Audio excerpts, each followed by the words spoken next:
Eu tenho certeza que se você assistiu Hazbin Hotel, você percebeu como o Alastor é um personagem muito bem escrito, porém muito enigmático. E na verdade, não foi só você que achou isso. Em diversos momentos da série, o Alastor faz coisas que deixam quem tá assistindo não só com uma pulga atrás da orelha, mas o cachorro inteiro. E eu acredito que isso se dá pelo fato que o Alastor consegue misturar muito bem o carisma na sua personalidade como uma das suas características mais fortes, o que faz com que ele tenha muitos contratos e, consequentemente, muito poder. Porém, ele não se destaca só por isso, mas sim pela capacidade de manipulação e, é claro, aquela voz de locutor que é impossível de esquecer. Recentemente eu assisti Hazbin Hotel e eu gostei muito da temática meio polêmica que o desenho tentou abordar. E quando se fala nisso, é quase impossível não pensar no Alastor, que eu arrisco dizer que em certos momentos até rouba um pouco do protagonismo da série. Não é à toa que muita gente gosta dele. E bem, nesse vídeo a gente vai falar sobre a jornada do Alastor dentro do desenho, enquanto tento dar a minha visão sobre a natureza ambígua,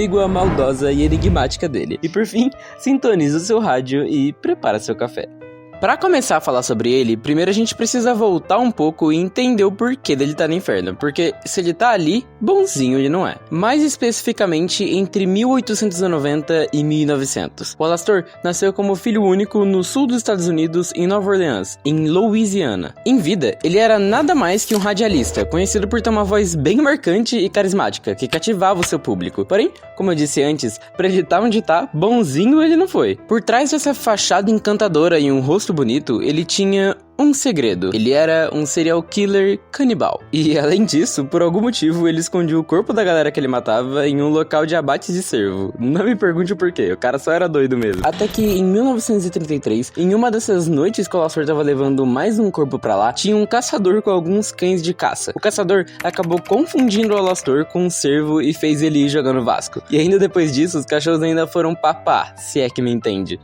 Quem diabo você é? Alastor, prazer em conhecê-lo, senhor. Um prazer e tanto. Com isso, nós conseguimos entender o porquê dele estar ali hoje. Mas vendo a série, a gente percebe que o Alastor não é apenas um demônio qualquer. Ele é uma figura de autoridade e de muito temor. Seu carisma natural e habilidade de manipulação permitiram que ele rapidamente subisse ao topo da hierarquia dentro do inferno. Ele literalmente era um Randall qualquer, logou no server e acabou com quem ninguém tinha chance. Isso é um feito e tanto. Só que pra gente entender essa natureza maligna que envolve ele, primeiro a gente tem que entender o que é a maldade. Para Thomas Hobbes, a maldade é ligada à natureza humana em seu estado natural. Para ele, os humanos são naturalmente egoístas e competitivos. Hobbes, em Leviatã, argumenta que sem a presença de uma autoridade central forte, os seres humanos vivem em uma condição de constante conflito e insegurança. Esse estado de natureza é descrito por ele como uma guerra de todos contra todos, onde não há leis, justiça e muito menos ordem. Nesse estado de natureza, cada indivíduo age de acordo com seus próprios interesses. A maldade, então, surge desse egoísmo e da competição natural entre esses indivíduos. Hobbes acredita que nesse estado, as ações maldosas elas são inevitáveis, pois cada pessoa está buscando maximizar o seu próprio bem-estar sem considerar o impacto negativo sobre os outros. Não precisa nem forçar muito para perceber a semelhança dessa filosofia com o inferno de Hazbin Hotel. Em ambos os casos, a falta de uma estrutura de autoridade que imponha leis e ordem resulta em um ambiente onde a maldade e o egoísmo prevalecem. Obviamente, né? Olha as pessoas que estão lá. Mas isso, na minha concepção, talvez não se encaixe muito com o conceito de maldade que formou o Alastor. Ele é mostrado como alguém obviamente mau e que só quer ver o circo pegar fogo. E levando em consideração que o Alastor é nada mais que um apresentador de rádio, é legal notar como ele busca entretenimento a todo momento. É quase como se ele buscasse ter assuntos em seu rádio. E pensou nisso combinando duas coisas que ele sabe fazer muito bem: matar e manipular os outros. Quando ele chega no inferno e coloca os gritos dos chefões pra tocar no rádio, não tinha outra forma mais genial e maldosa de mostrar pra concorrência quem que ele era de verdade. Só que, se ele é tão poderoso, de onde vem esse poder? Ele não busca o poder de maneira convencional, como muitos outros demônios, mas sim pelo prazer de ver os outros se dobrando à sua própria vontade. A sua abordagem, ela é muito mais sofisticada e por isso ela é muito mais perigosa. Só que, assim, não é porque ele é tão forte que ele não tem fraquezas. Mas não fale em voz alta, senão ele fica bravo. Foi mostrado pra gente que ele também tá na coleira, pelo que o Husky disse. Porém, até o momento, o que existe na comunidade são só teorias. Mas sabe o que não é teoria na comunidade? Algo que quando eu vi eu fiquei meio em choque. Pelo que parece, é comum a comunidade fazer uma certa comparação com o Alastor e o Valentino. Sim, aquela mariposa desgraçada do Valentino. E, particularmente, eu não vi muito sentido nisso, mas eu entendo essa comparação. Se for parar pra ver, os dois são overlords e tem um monte de almas. E essa comparação vem exatamente dessa cena do você também tá na coleira. Assim, pode até ser que os dois tenham almas de várias pessoas. Só que, assim, por mais que a gente entenda que o Alastor é sem dúvidas a ruindade pura, eu nunca vi ele destratando quem ele tem acordo só pra relembrar que ele é o dono da pessoa. Os dois, eles podem até ser farinha do mesmo saco, mas na minha concepção, é perceptível que o Alastor é aquela parte que rasga e acaba vazando tudo.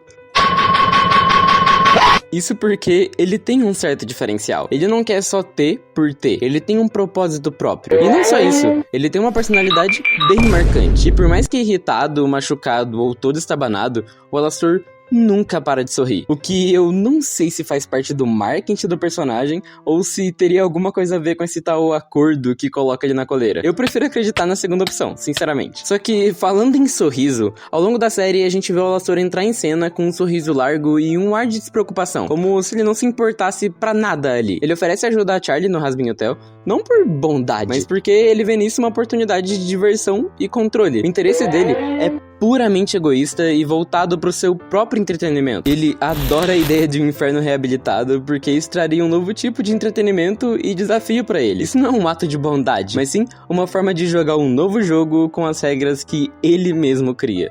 Você fala demais pra quem também tá na coleira.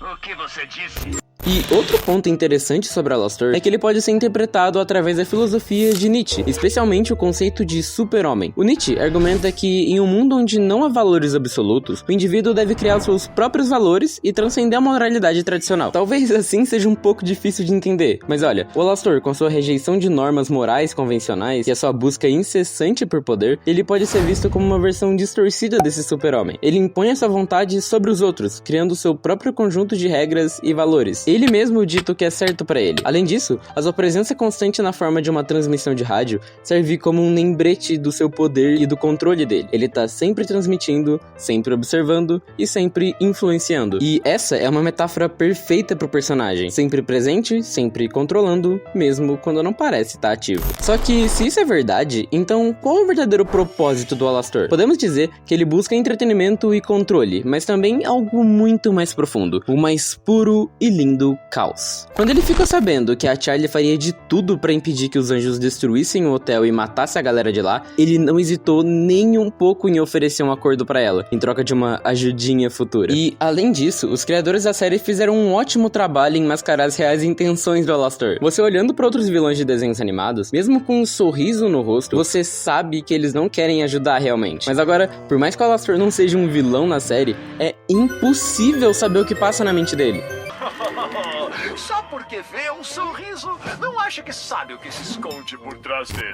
O sorriso constante, ele pode ser interpretado como uma máscara para sua verdadeira natureza, ou como um reflexo da sua diversão com o caos e o sofrimento que ele causa. Quando ele propõe fazer um pacto com a Charlie, em troca de uma ajuda, isso meio que fica muito claro pra gente. E essa cena, pra mim, ilustra perfeitamente a complexidade do Alastor como um personagem. Ele é alguém que usa sua aparência e comportamento para esconder suas verdadeiras motivações, mantendo aqueles ao seu redor em constante desconfiança e incerteza. É um lembrete poderoso de que as aparências nem sempre refletem a realidade, especialmente quando se trata de alguém que nem o Alastor, cuja verdadeira natureza está envolta em mistério. E ainda, lembra que eu disse sobre como o Alastor é mostrado como um personagem que você não sabe o que ele vai fazer e não entende os reais motivos dele? Por exemplo, quando eu assisti a série pela primeira vez, uma coisa que me fez ficar muito pensante foi sobre como ele peitou Lúcifer sem medo. E calma lá, não só ele. Ele deu um trabalhinho pro Adão e nem sequer com arma divina ele tava. Pode ser que isso seja um ponto característico de subestimar os inimigos, mas se você leva em consideração essa natureza maligna e caótica que o Alastor demonstra, fica cada vez mais perceptível que ele é capaz de tudo pra ver o caos acontecer. Então, tecnicamente, a gente conclui que o Alastor é um personagem que pode se resumir em uma palavra: